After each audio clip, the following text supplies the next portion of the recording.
everyone, and welcome to His Will for Your Life podcast. I'm your host, Sherry Levon Harris, and we have an all-male panel for you tonight. These men are ready, and you know they are transparent, and I love them because they are authentic. And so we're going to have a great show tonight with them. Please stay tuned. Please like, tag, and share this podcast. Make sure that you ask questions, and we'll be right back. His Will for Your Life with Cherie Harris.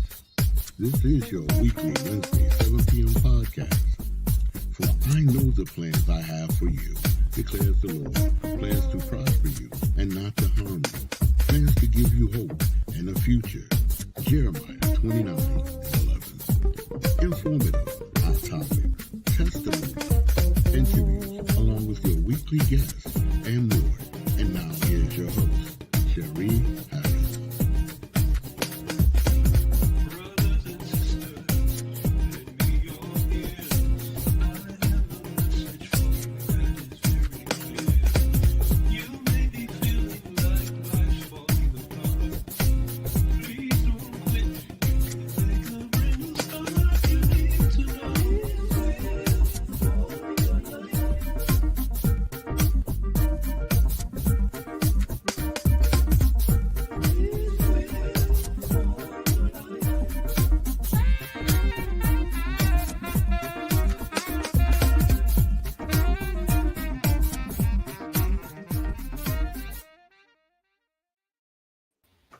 Welcome back, everyone, to His Will for Your Life. Again, I am your host, Sherry Levon Harris, and we have joining us Prophet Omar Harris. We have coming back Daryl Williams, Ray Moncrief, Pastor Evan Graham, and we're having a little difficulties with Pastor Thomas. Hopefully, he'll be able to join us shortly, but we just have these men for right now. And I'm going to start with you, Omar, to just give our audience a snippet of who you are. Hi, my name is Omar Harris, and I facilitate Foundational Friday Torah study, where we teach the basic fundamentals of the Most High's Word, from Torah to the New Testament. I've been teaching in the truth since 2010, and that's about it. Okay. Daryl, Pastor Daryl. Here we go. Good evening. How y'all doing? I know that I was a holdout. I wasn't on the flyer today. My bad. Didn't know, but I came available. Y'all know me. Y'all know I'm from heaven by way of Georgia. Just moved to North Carolina. And I'm Scooter's daddy and all the rest of them daddy too. Truck driver. Y'all know me. I ain't nobody new. It's me. We're going to go with Pastor Evan first. Yep. Hey, everybody. I'm Evan. I'm based in Kansas City, Missouri. I'm a pastor at a church in a little urban neighborhood just 15 minutes south of downtown Kansas City called Restore Community Church. Been at the church for about 4 years, but been pastoring it for just over a year. So good to be here. Awesome. Thank Amen, you brother. for joining us tonight. Ray. Hello, one and all. I'm Ray from Kansas City. Just love the Lord, and that's me. That's just how I come. So nothing else to be said. Awesome. We have Thomas, and I'm going to see if he can come in. It looks like he's lagging as he's trying to come in. So we're just going to start off with our question for our topic is, where's my safe place? Right? So what resonates with any one of you when you hear, where's my safe place? I'm going to let the guests go first. Evan? Yeah, I think the first thing that kind of comes to my mind is the sort of the amount of different safe places I think I've had kind of over the course of my life. That it's all the different ones that kind of come to my mind. The safe place that I feel like I had when I was in middle school, and then maybe in high school to college to young adulthood to my life now, kind of, I feel like I've had so many different ones. It's like interesting just to think back about all the different places that I feel like I've been able to go to feel safe over the course of my life, and how those have changed um, all of the time. Awesome. Omar. My safe place. My safe place has always been, even to this point, um, basically around people who have wisdom. Hmm.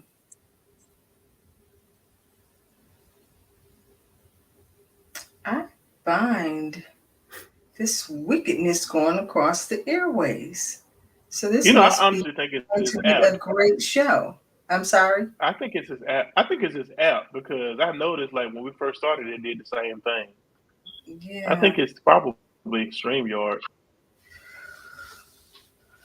Okay. Go ahead, Omar. I'm sorry. Yes, my safe place has been mostly around people who have wisdom, right? The Bible talks about their safety in the multitude of counsel. So any time that I always been or felt like I was in a safe place, it was always the times where I was receiving instruction or advice from people who had wise counsel. Okay. So we're gonna go with Ray. So my safe place, actually one of my safest place, which is not with me anymore, is my maternal grandfather. Mm. Just this have always felt safe with him. Has been with us for a little while now, but that's one of my safest place. But I've also found safe place amongst my siblings. We have been able to form a good bond with each other that we can just be vulnerable about anything that's going on in our lives to one another with and they actually listen and may make fun of you along the way, but know it's coming from a great place. So always helpful. Okay. Thomas, what resonates with So you? I'm going to be deep and not deep. Uh, my safe place is in prayer and worship. That's deep. Then within the assembly, and then amongst family and friends. Um, as far as my friends, what I've noticed about me is, as far as me giving, I only give certain parts of me to certain people, if that makes sense. It So I makes don't trust everyone with full access. So this person might have this part and know a little bit about me and uh, a little bit more in another area, if that makes sense. it makes sense. Who did I miss? Did I get all of you? Daryl. Well, well, honestly, I think I feel like an outsider because if I'm truly honest and transparent, and I know that's what we want today, a lot of my safe places haven't always been healthy. Um, if I'm like being honest, if like Be in honest. the past, my safe places, it is what it is. Were six. My safe places were like pride, arrogance, and things like that. Because honestly, I'm not very close with like my family per se, where that I can say, "Hey, this is my issue," you know, and not judge me or whatever. However, my safe place has been work. I would throw myself into work, because that way I'm insulated. And also my safe places used to be, and it's still kind of sort of this way a little bit, in aloneness. If I'm by Mm-hmm. myself, then I don't have to worry about, anybody taking advantage of me. And I know it's because like I didn't get nurturing as a little boy, And so Mhm. now, as an adult, it's hard to just lay it all out. I've always looked at my friends as my family. And so with that, my friends have been safe. But sometimes even the enemy will try to trick you into believing that they're not a safe place. But when Mhm. you know different. So Mhm. I've never been envious or jealous of anybody, that's had like healthy safe places. But if I'm honest, I can say that my safe places have not always been the greatest. Thank you for your transparency. And so that leads me to my very first question. What does a safe place looks like as it relates to opening up? Whew. You want me to go first? Yeah, might as well. Opening up for me, like Thomas said, I think over the years I've given different people pieces of me. Like, Mhm. and I got this thing that I say: there's two people on this earth right now that can write my obituary and not miss the beat. That's my best friend Tyrone and my cousin Tania.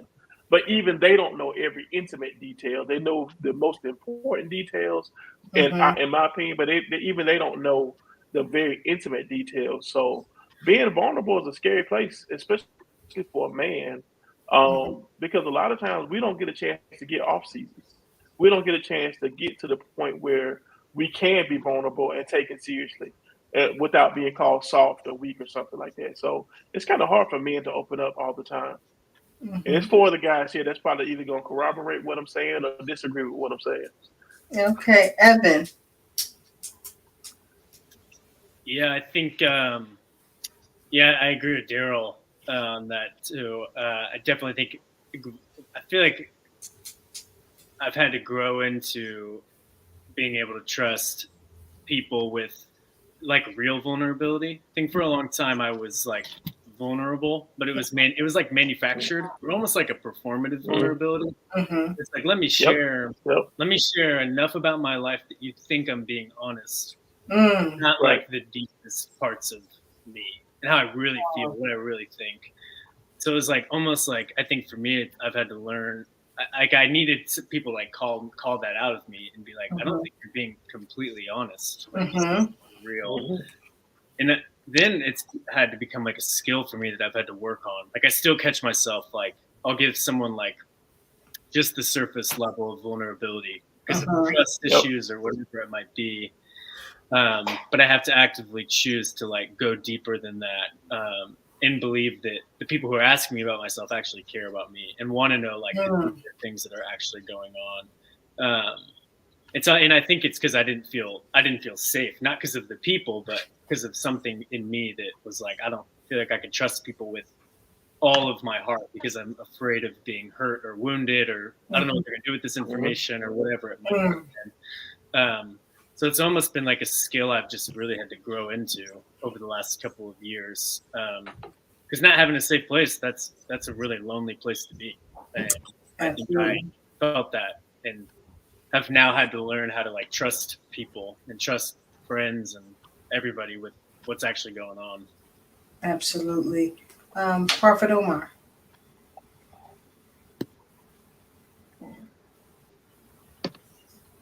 Um, can you repeat the question again? Because I was thinking of my What thoughts. What did you say? what does a safe place look like as it relates to opening up? Because I was really listening to what he was saying. I was listening to Pastor Darrell. I don't have a problem opening up because there's something going on with me. I'm gonna look. This is where I'm at. This is what's happening because I came to realization that many of us deal with the same stuff. So whether I tell you or not, it does not mean that somebody else might not say it. That don't mean we ain't went through at some point the same thing. So that's Hmm. why my thought process is that. And so I don't mind um saying where I'm at whatever specific circumstance or state. Now, however, I do exercise wisdom in who I share that with, right? Because everybody doesn't have confidentiality. Everybody doesn't handle information well. And later on, that information in your weak space or low state at that moment, they can take it and use it against you later, which Mhm. really can't be used against me because if I told you what's going on, I'm free anyway. But you know, Right. some people may try to use it to, you know, tarnish a Mm-hmm. name or something like that. But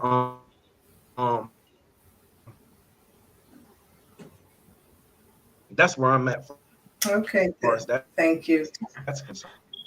Yeah. Thomas. I agree. This is what I was saying earlier. Um, I have different levels of associates, friendships, brotherhood, whatever it is. So I feel free to share whatever is going on. But before I share, I always ask the question, can this person handle this? Mm-hmm. That's number one. Then Mm-hmm. I'll ask if I need advice, are they going to give me, for lack of a better term, I'll say godly advice, right? Or good spiritual advice? Or are they going to um, get in their emotions and give me some emotional advice and lead me on down a rabbit hole that I'm trying not to go down? Mm-hmm. So those two questions I have to ask of this person first. Um, and then if I feel like they can handle the question, then I'll open up and say, hey, this is what's going on. This is, I need advice on this. Or can you pray for me? Can you pray for me in this area? I feel like I'm being tempted. I feel like I'm being tried, or whatever the case is. But that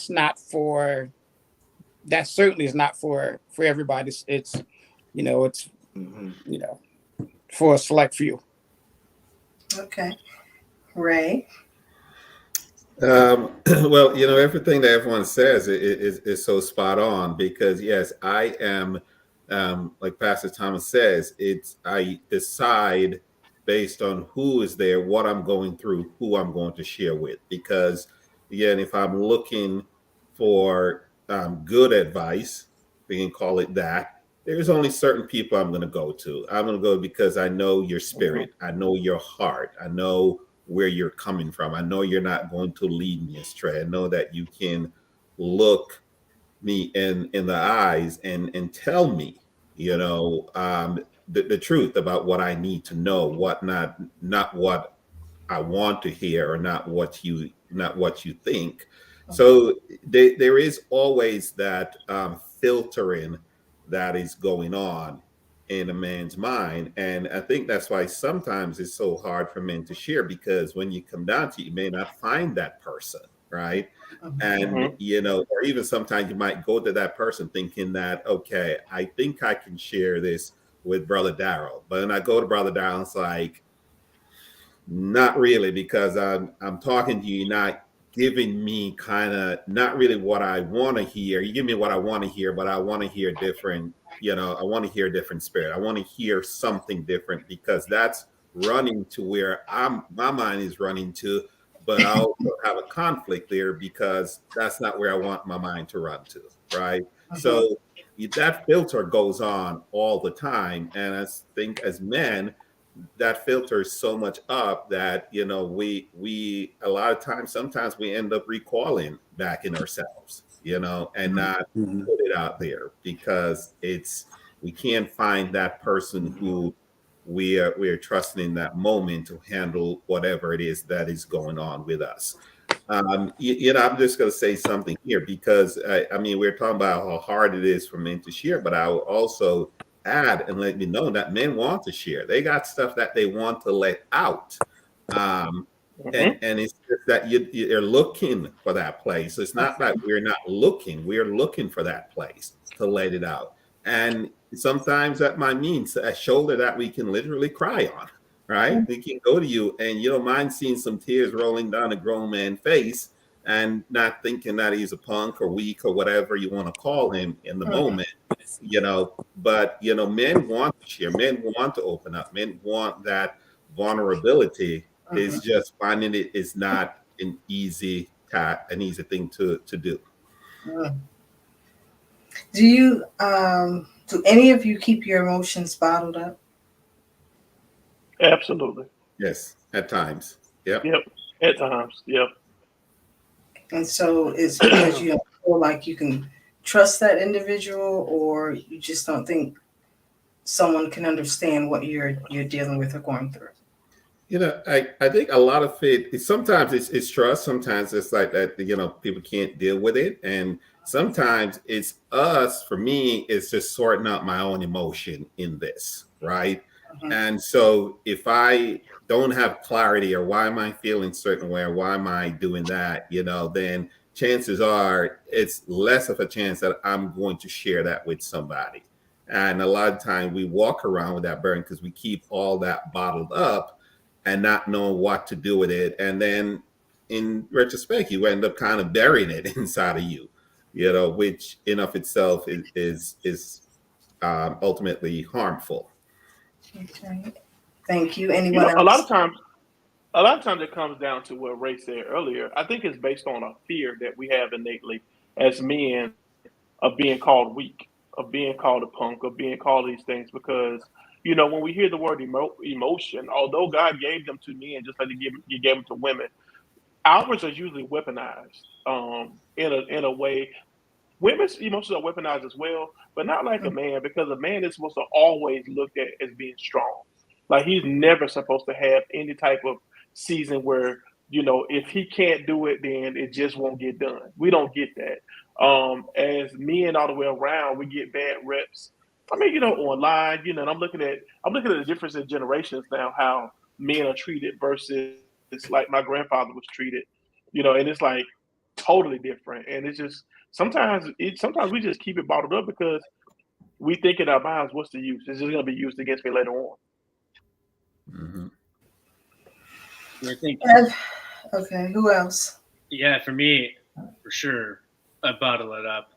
But what I've realized is I think it'll start to, what I've noticed for me is it's going to start to come out in other ways. When I bottle it up for Yep. too long, and I've Yep. got cues where all of a sudden, for me, when I know I'm bottling up emotion, when all of a sudden something happens to me that just sets me off, and I have a reaction to something that is way, like I have some overreaction that doesn't make any sense for what just happened. I'll spill something, I'll drop something on the ground, and I'll just like not like blow up and scream, but it's like I overreact to some random thing that happens. And for me, that's always a cue of like, oh, there's something's been going on recently that I've just been trying to keep within, and now it's starting to come out in other ways. And so like frustration and impatience are real big cues for me, and I just start to feel them all the time. And I think what I've had to learn is it takes me a while to sort of like, I got to drop the elevator down. Like it's like I have surface emotions, but a lot of times there's deeper stuff going on. And for me, I've learned to bottle up my emotions for so long. It takes me a while to sort of like unravel or untangle all of it to get to like, oh, this is what I actually feel right now. Wow. But I've just got cues that I can see now that let me know like, oh, I'm bottling stuff up, and I got to start to untie this knot and get to the bottom of whatever is really going on. Because now I'm gonna start hurting people, and nobody wants that. Wow. And what he just said was that takes work. Like that takes a lot of work. People really don't understand how it doesn't just happen overnight, because we're taught as little boys not to cry. So now here it is, we're in our 40s and we're not supposed to cry. And it's like, I mean, come on, man. I mean, what do I do with these emotions? Right. So let's ask some of these 50-year-olds. Thomas.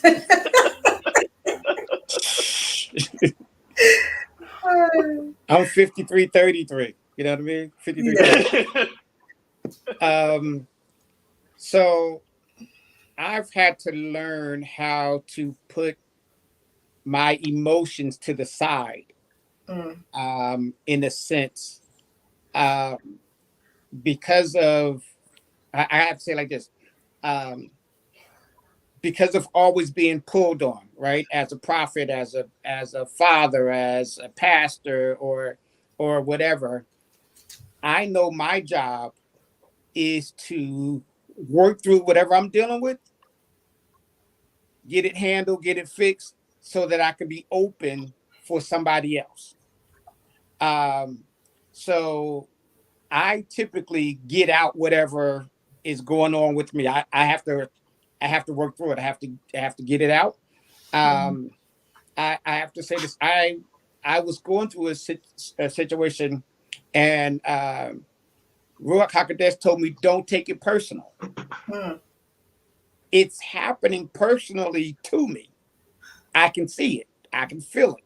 But he said, don't take it personal.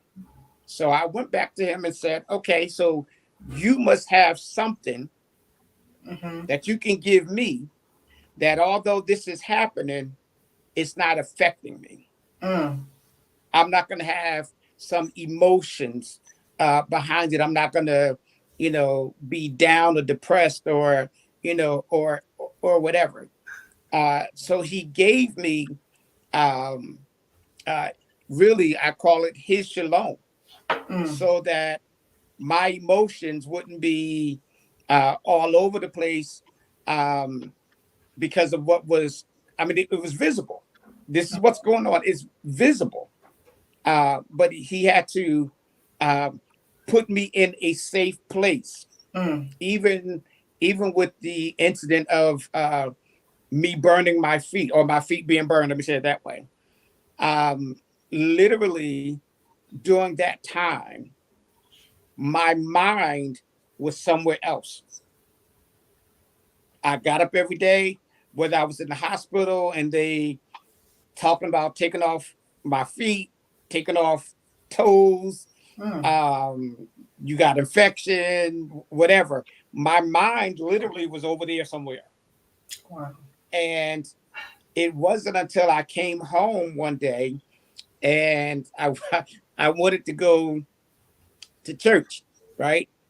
And we all were somewhere near my parents' bedroom, and I said I want to go to church Saturday, and my mom was like, "You can't go to church on Saturday." Mm. So at that point, I then realized that this whole episode, being in the hospital, getting these surgeries, all of that kind of stuff, that it was happening to me.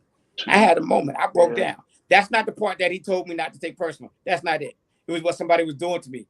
Uh, I had a moment. I broke down. I realized, man, I'm in a bad spot. You know, I'm in jeopardy here. I could die. My feet can be amputated, or I don't know what tomorrow is going to bring. So I had a moment, and I needed somebody to comfort me. At that moment, I didn't care who. Mm. I didn't care who it was. My sister, my mother, I think, and my father was there to talk to me. Um, Another person that was there, who I've known basically since I was 11 to 12, didn't know what to do. They didn't know what to do. So they was like, my sister's name is Debbie. Debbie, can you come to here? Because they didn't know what to do. They never seen me break down.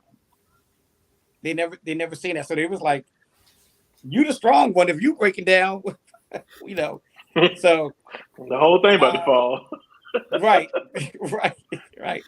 Um, so I'm saying that to say sometimes things were happening when we least expect it.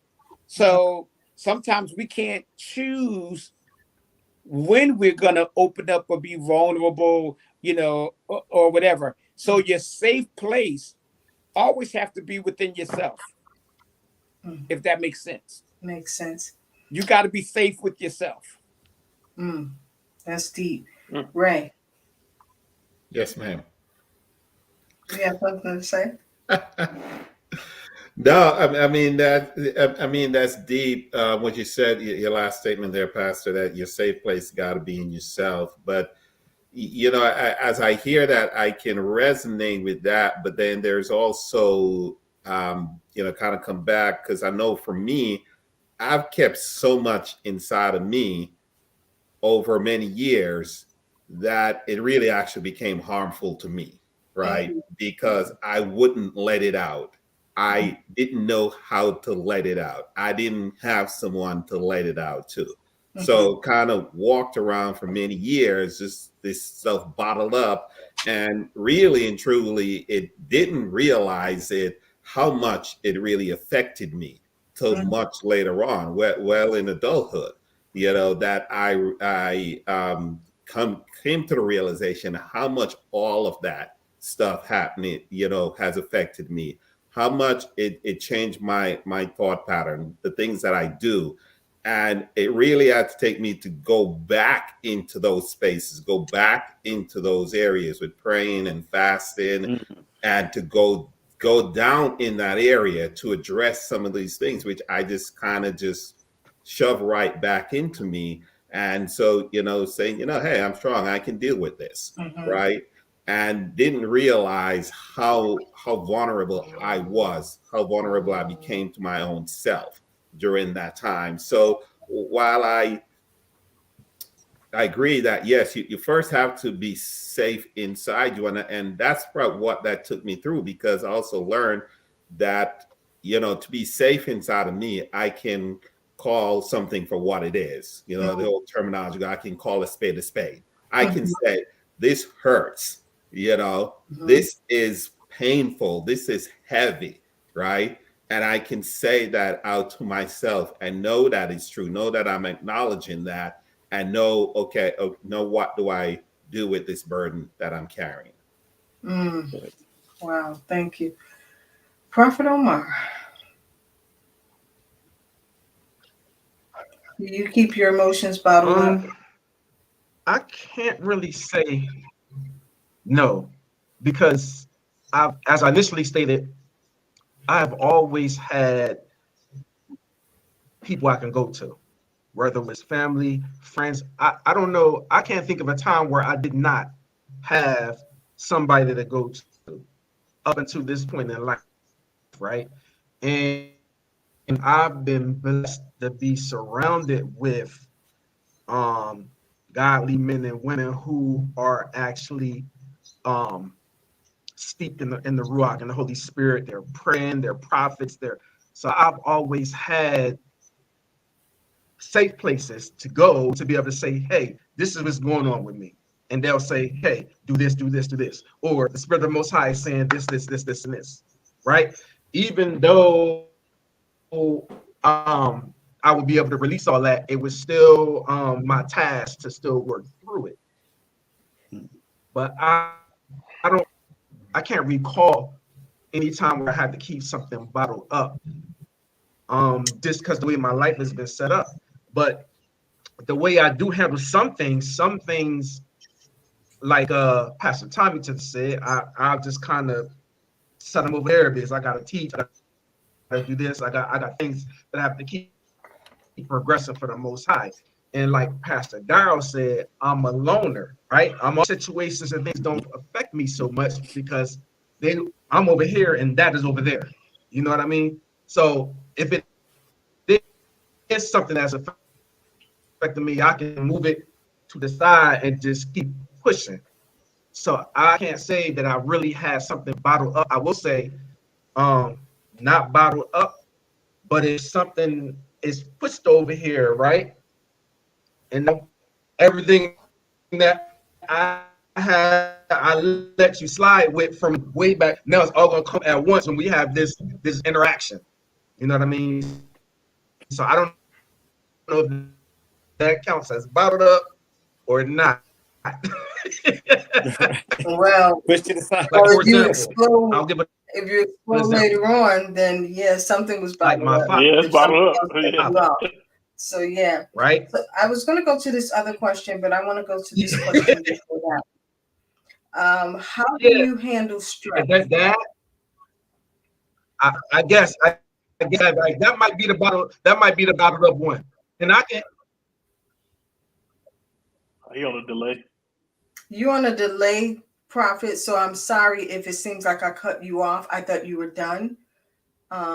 You have a Oh, delay. Are you finished? Oh, okay. Yes, I was just saying about the other part about bottling up. I was just saying that maybe that was the one time with my father. So when Okay. is I would be able to deal with that person and talk to as long as you don't go over in this area here that I kept set aside. But if you mess over there, then now so that maybe that counts as bottled up. I think it counts as bottled up because if you're sensitive to this area and you don't want to touch it because you Mm-hmm. know that you can explode. So it's like a ticking time bomb. Something can set it off. So I would say, but I'm not a man and this is Right. not my show tonight. So I'm going to go on over to the next question unless you guys want to answer him. How do you Somebody guys pass handle it down. that? Pastor Well, Daryl, you look, want I'm to getting to the challenge next this? question. What I'm, say I'm, you? What I'm say getting to the you? next question. I'm going to the next question. Yeah. How do you, how do you handle stress, Daryl? How do I handle stress? Mm-hmm. What I've been doing is I have a few things that I do. I like to go to the gun range, and I Mm-hmm. also I like to, as much as I hate it, I love it. I like to drive and listen to music, and then I'll go on vacation. I'll go on Yeah, vacation, yeah, and you I do. will That's disconnect. it. I'll go on vacation in a Mhm. heartbeat if I could. But I have this uncanny ability to disconnect or disengage from people very easily. I will take myself out of a situation in a heartbeat, and I wouldn't even be phased by it. I wouldn't blink. I would take a step back, and I know me. I'll just, all right, y'all got it. Peace. That's me. Come on, Yeah, Evan. How you doing, sir? I wish I could do that. Dang, I'm jealous of you. Um, yeah, for me, I mean, what my first thing that when I get stressed is I'm like, if it's just a workload thing, I'm like, I'm just gonna work as hard as I can to get all this stuff done, which is not always the best option.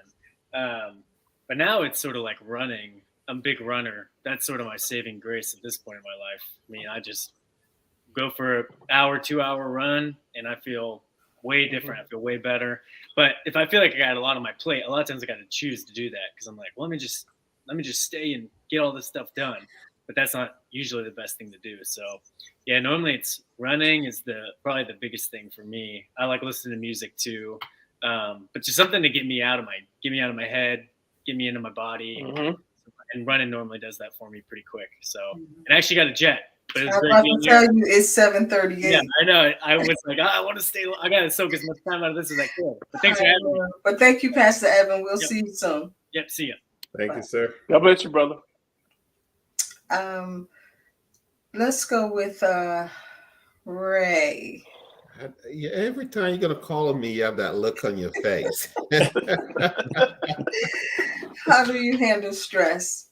I don't know that I handle stress in a positive way. Quite honestly, there are times I I can muscle through whatever is stressing me out, but there's a lot of time internally.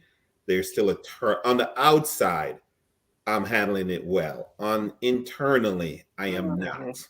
Mm, And so that's usually that's where I falter with handling stress, and that's the reason. That's for me why it's difficult for me to handle stress, because outwardly I can do everything and look like I'm not phased by a single thing. mm, But internally, my mind, my heart, my spirit is troubled. mhm, And it's I have to go through an exercise to get out of that place where mm, I'm in. I have to go through that. I have to go through praying. I do walking, and it really becomes a struggle point for me to get out of that area. Like I said, when people see me, they don't see that.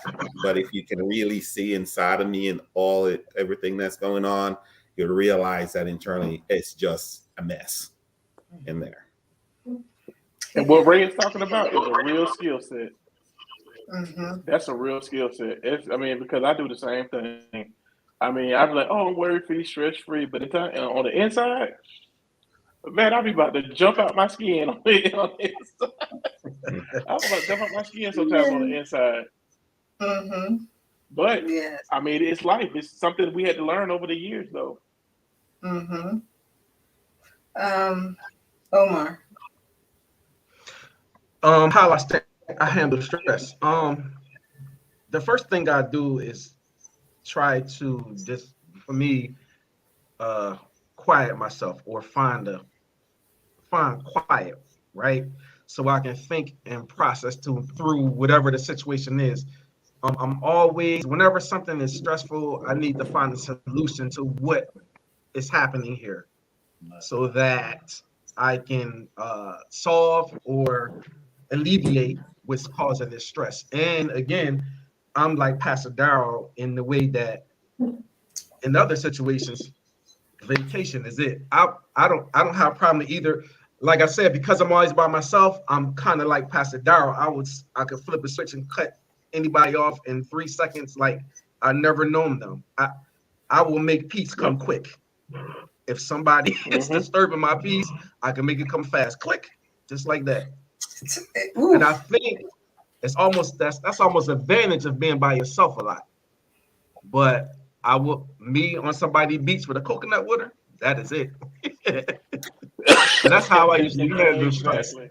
If it doesn't Hmm. bring peace, shut it down. Yep. Thomas, Pastor Thomas, how do you So handle stress? Hakuna Matata. Okay. It means no worries. Hmm. Terrell is hilarious. I wanted to do that.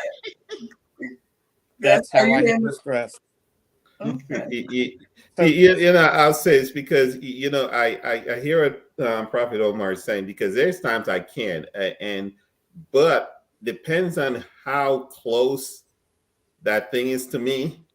That's Hmm. where it's hard to do that. The farther you are from me, it's easy. I can shut you down just a minute like that. I'm like, yeah, That. you're not here today. All right, that's Hmm.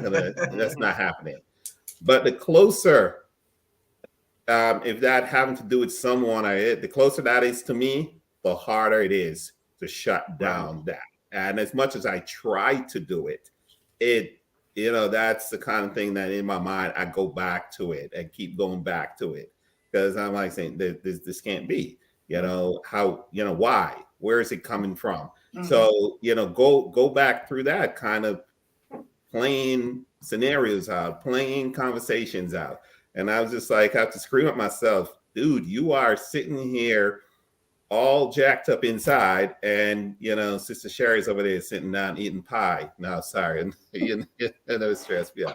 But I just come to realize that the person or whatever situation is stressing me out, I'm sitting here all bottled up and all bothered when they're sitting over there living life, right, moving on. Chilling. And so Hmm. That's it's true. still going through that, realizing that it's still provides some difficulties for me to get out of that mode. Mm. that's why I say Hakuna Matata. You know, it's interesting that you keep saying that, because I thought it was so weird in my bachelor's for our project we had to do. We My professor might see this because I'm friends with her on Facebook, but she had us to write. We had to do the circles of life with our own lives, starting from childhood up into an adult. And being in human services, everybody in that program had issues. That's why they're in human services. Mm. And it was like Only the opening guys up. that want to help people. Right. It was opening up wounds, but it was also healing at the same time. And so when I went back to actually watch the movie, I was like, this movie is deep. It is. This animated Very show. much so. Yep. Mm-hmm. Yeah. Mm-hmm. I'm not a cartoon animated type person, right? I'm like, nah, I'm not gonna watch it. Mm-hmm. My daughter convinced me to watch it. Mm-hmm. So while I'm watching it, I'm seeing it from the spiritual side. Mm-hmm. Absolutely. Why? Why are you worried? Why are you stressed out? Why are you bothered? That's not the life Mm-hmm. that we're supposed to have. Hakuna Matata. I actually Right. taught that subject one Sabbath, Mhm. Hakuna Matata. Mhm. And so when you really adapt that, what you find is that's what you would do. Even as Prophet Omar and Ray was saying, even if that means sometimes you have to disconnect yourself from people, that's what you do. Mm-hmm. So this is how I read the scripture, right? Follow peace or shalom with all men, right? So just if we just take that portion, right? If that Mhm. means I got to go over here and you go over there, I'm following peace. I'm not going to be at odds with you. If that means I can embrace you close, then that's what I'm going to do. But I'm going to have peace with everybody, whether it's up close or it's at a distance. Right. So Hakuna Matata is Right. just like, listen, if I can't change it immediately, I I'm not gonna stress about it. If I didn't do it, I'm not gonna stress about it. If it's Right. something that I've Mhm. done and I've learned from it, I'm not gonna stress about it. It happened. I can't change that. I Ab- can't worry about tomorrow because I can't change that either. Absolutely. So the wheels are about to turn, guys. So here's another Uh-oh. question. How can women make you feel emotionally safe? Y'all have a good evening. I'll talk to y'all later. I see y'all. I'm about to go to work. I see y'all later. God No, bless you have y'all. time. You have Oh time. gosh. I'm going to go with you first, I Pastor I Darrell. I I, I knew this was gonna. I knew something about a woman was gonna come up in this subject tonight. I knew it. I knew it. I knew it. Yes. I knew it. Okay, for me I can't wait till personally, we have our live show. I okay for me personally. This gonna sound weird, and women probably not gonna like me anymore after this, and it's okay. I'm all right. Although as a man, I can say that we have emotions. We have emotions. I'm not good at handling other people's emotions well. Like Mm, if if you're crying, I ain't gonna know what to do. I'm just gonna sit there and look really? at you like, when you gonna stop? Yeah, I'm serious.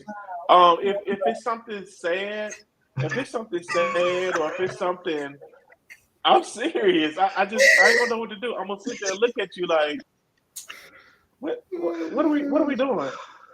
I could try to embrace you, but I don't know what to do. So I'm serious. And it's one of those things where, and I know that's been my problem with women over the years, that I don't know how to do it.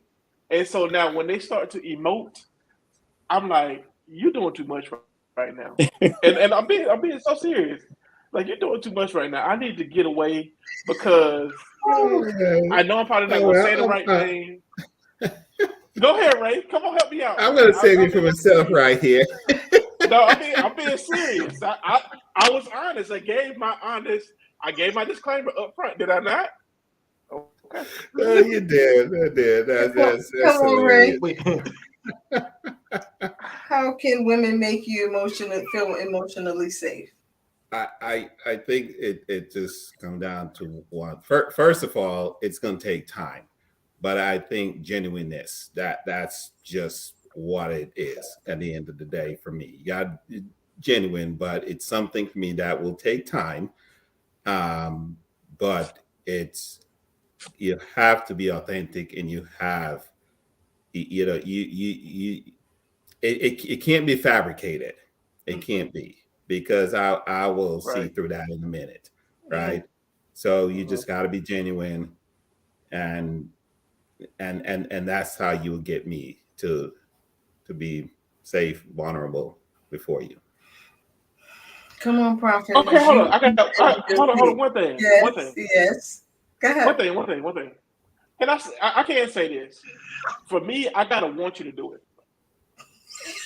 No, I'm being serious. I gotta want you to do it. If I don't want you to do it, it's not gonna work. I'm being serious. Well, I no, gotta no, want you to do it. you know what? There's some truth to that, right? Because there's some people that I'm serious.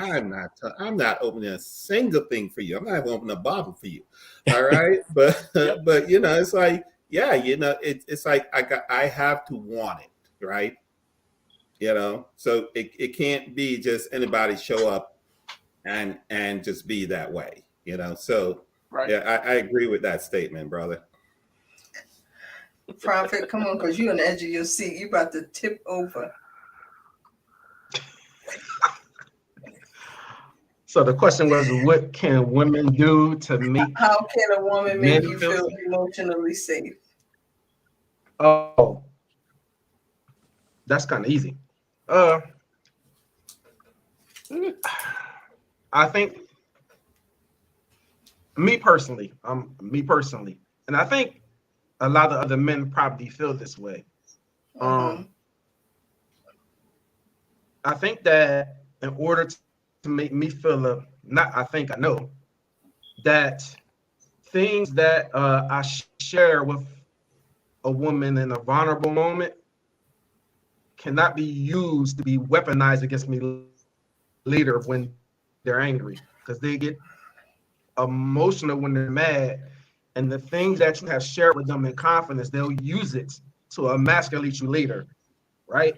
So the only way that I can feel safe like that is the confidence that I know that this moment of vulnerability that I'm having with you won't be weaponized later when you're upset or something, or feeling some kind of way about something. That's the only way. Because other than that, that's not a safe place at all. Right. Okay. Come on, Pastor Thomas. Well, the scripture says that a wise woman builds her house, right? So, Mm-hmm. in order for that to happen, if I'm having a vulnerable moment, she immediately has to say, "We can get through this," or Right. "Let's go pray about it," or something. It has to be something immediate. It has to be something that kind of jars me back into reality, that I'm not in this by myself. There is an answer, there is a solution. And again, later on, even if she gives me the right answer in that moment, if it comes back up later on, done. All right. I won't go Right. through. I won't go down that path again. I will not. Absolutely, absolutely. But you're spot on with that one. Yep. You know what? I believe that we can have fights, but you got to fight fair. Like if we're dealing with an issue, let's deal with today's issues, not yesterday's Today's. issue. Mm-hmm. Yeah, we got to deal with today's Mm-hmm. issue, not yesterday's issue. Because if you do that too many times, it's gonna let me know that you can't forgive, and I'm not gonna be able to move forward with you. Mm-hmm. Mm-hmm. Okay. Right. Because Mm-hmm. I you're want gonna to want grace. yeah, absolutely. Yeah. I want to jump down to this question because we're running out of time, and it looks like this may be a part two. Yeah. Um, so I want to ask this question because I want to kind of compare this to Samson and Delilah in a sense, right? So we know that story. Um, do you feel you can show or share your weakness without being taken advantage of? Ooh. Okay. So y'all gonna get me for this one also. Uh, that this real talk. I was able to do that more with women outside of the church Mm, Mm. because a lot of women in the church really aren't who they say they are. And that's why I never tell a woman what I'm interested in or who I'm looking for, because mhm, people will try to turn into who it is that they think you want, and now Mm-hmm. here it is, you're dealing with the shell of a person Mm-hmm. and not the real person. But I've met women like on the streets that have no knowledge of Mm-hmm. who Jesus is, and again, against my own better judgment, decided to proceed with a relationship or whatever, and got treated far better than women in the church when I love saved women, and I know that I knew those relationships couldn't work. But I'm telling you, the truth of the matter is, I've gotten treated better by women outside the church. mm. Wow. Well, you know what? Let me say outside of the kingdom. Out. Let me play.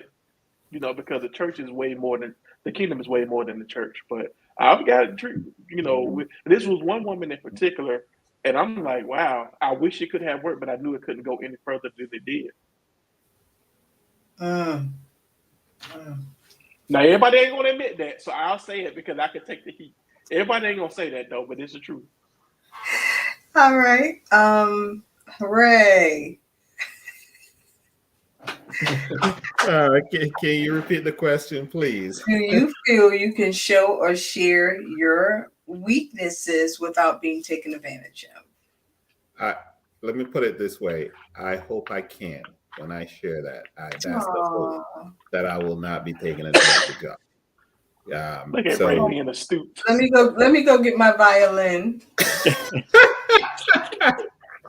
No, but I mean, the reality of it isn't that what we all hope for, right? That you can share, and somebody's not going to take advantage of you because of what you're sharing, right? Mm-hmm. So I mean that's just my simple answer. That's my hope, right? And so that's the reason why if I'm going to open up to a feeling, it's little by little. I'm trickling in there, half a drop at a time, not even a full drop, half a drop, Mm-hmm. right? So because I want to know that, and that's kind of building that, as Pastor says, scripture say, wise women build their house. That's a part of the building process, right? So because I have to know that, and I have to get to the point when I come to the realization or come to the comfort level that what I'm sharing with you is not going to come back and whipsaw me later. Mm-hmm. Prophet Thomas. Prophet. I'm sorry, not Prophet Thomas. Sorry, you're Prophet too. He rose up too. Get ready. Okay, go ahead, Prophet Thomas. Go ahead. Well, can you ask the question one more time? I want to make sure I'm in the right. Do you feel you can show or share your weaknesses without being taken advantage of? With some people, yes. Other people, absolutely not. So again, it goes back to what I said in the beginning. I have to ask the question: can this person handle this?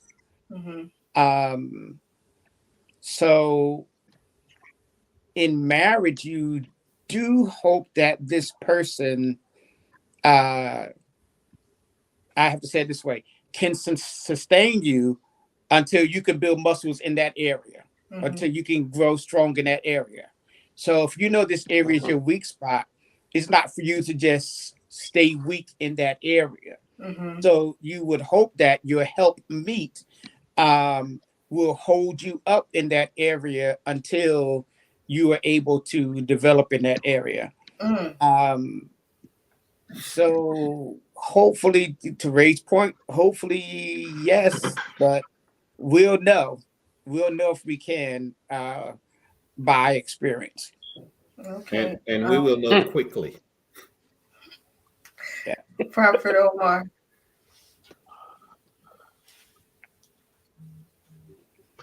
I agree with what everyone said. And what I would say would probably be echoing pretty much the same thing. But I mean, I would like to think that I could share, be vulnerable without being taken advantage of. But there's this area of discernment that we just have to use about who we're sharing with, and we recognize the track record of this person if we share with them before what happened previously. So through those situations, those experiences, we gain some discernment about who we can share with without being taken advantage of, and who's going to take this and try to use it another way later. Because 9 times out of 10, this person probably done this before. And so I think we have to use discernment in that area about who we share with and who we don't. I would like to think that I'm in a vulnerable space. The person won't try to take advantage of that. But the truth of the matter is, it has happened, and people use things a lot of times in the way that would benefit themselves. And so we just have to use discernment. So like I said, I think that I would like to think that I wouldn't be taken advantage of, but it's very much possible. Okay.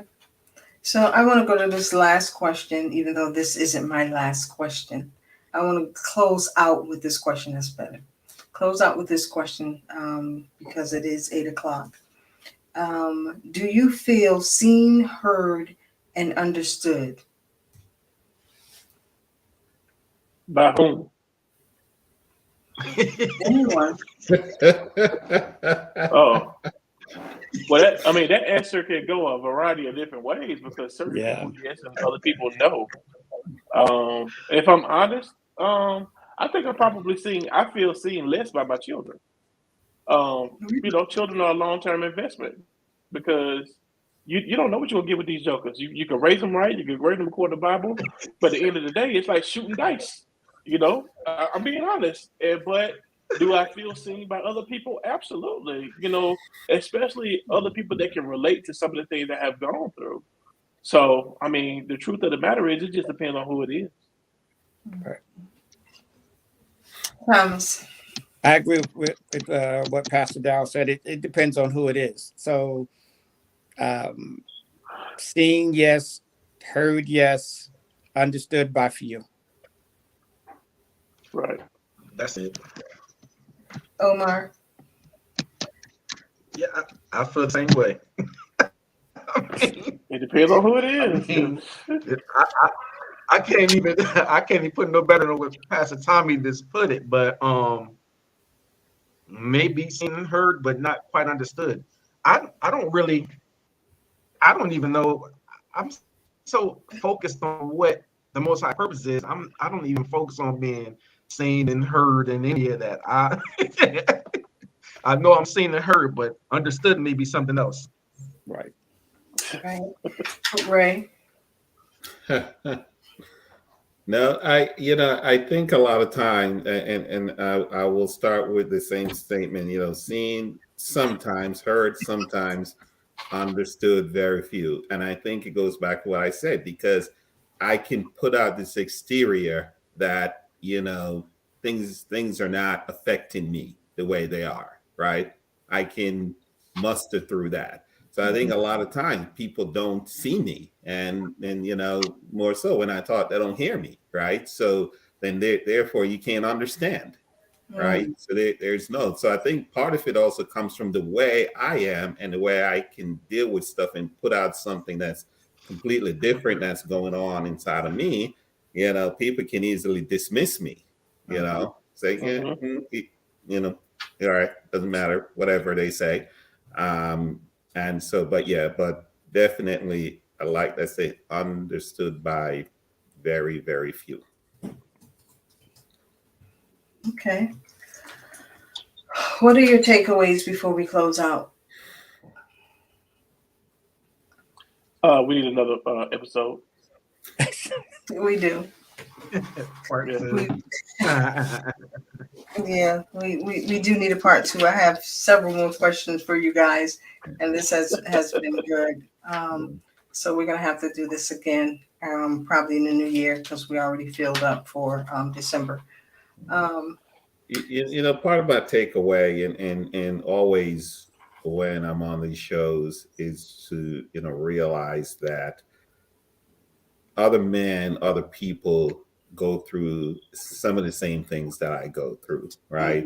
So Right. the end of the Without a day doubt. Yeah. is I'm not sitting out there by myself. No, we may not communicate, we may not talk, we may not collaborate, mhm, but other men, other people go through things the same way, mhm, and Mhm. I know I haven't said this a lot in this show, but the Holy Spirit, Ruach, has been that great comfort to me so many times because in calling back to myself, I have to go back to Him, right, to mhm, seek the peace, to seek the shalom, right, to seek the Mhm. strength, to seek the wisdom, and there's so many times I go back there and it's just like and the clarity is there, Mm.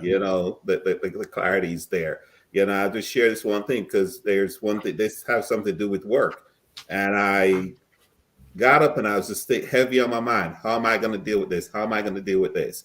And Ray actually spoke to me in the morning on my way to work. This is what you're going to do. And I decided I'm going to do something a little differently. All right.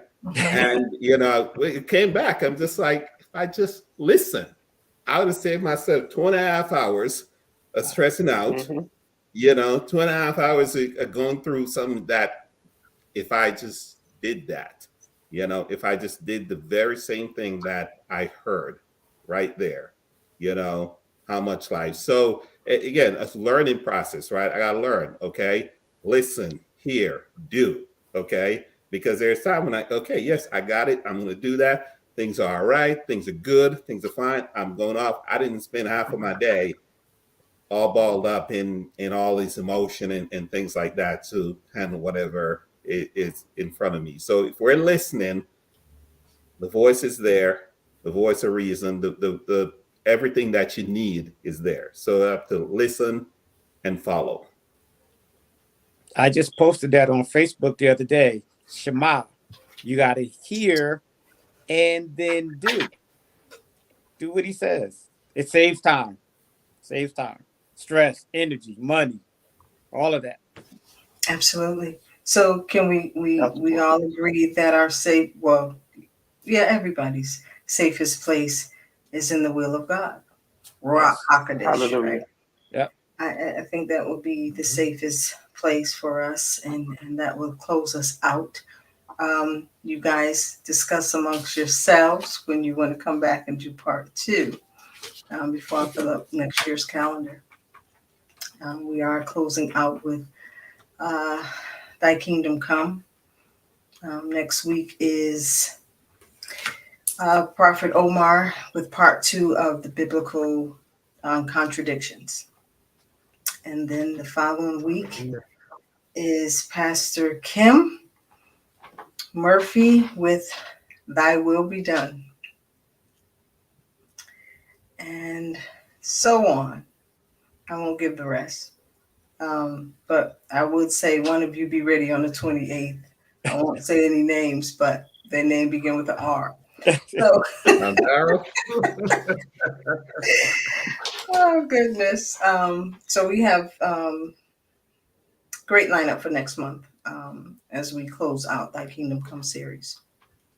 Okay. Thank you guys for joining us tonight. It's always a joy to have you guys on. So I have some more questions. I may add to those since we're doing a part 2. And we're going to get deep. Yeah. So be ready. And ladies, don't take our vulnerability for granted now. Y'all better soak this up while you can. Now, I'm putting a PSA out there for Daryl because just messed himself up there. That was a good man, a little rough around the edges. We'll all pray for him a little bit. I'm a truth teller. But I'm a truth teller, though. He's a truth teller. But, we'll still pray for him. He knows what's going to get him in trouble, and he still won't change it. I'm a truth teller. I'm going to go. He's loyal to himself. Yes, you guys are very transparent, and I love it. Okay, so we're going to close out. We see you guys again next week for part 2 of Biblical Contradictions. Have a great week. Remember, it's okay not to be okay, just as long as you don't stay in that place. And we will look forward to seeing you all. If Ruach HaKodesh says the same. God bless you all, and have a great night. You sure you guys don't have any closing remarks? All right. See you guys. Join us again next week for another riveting and informative segment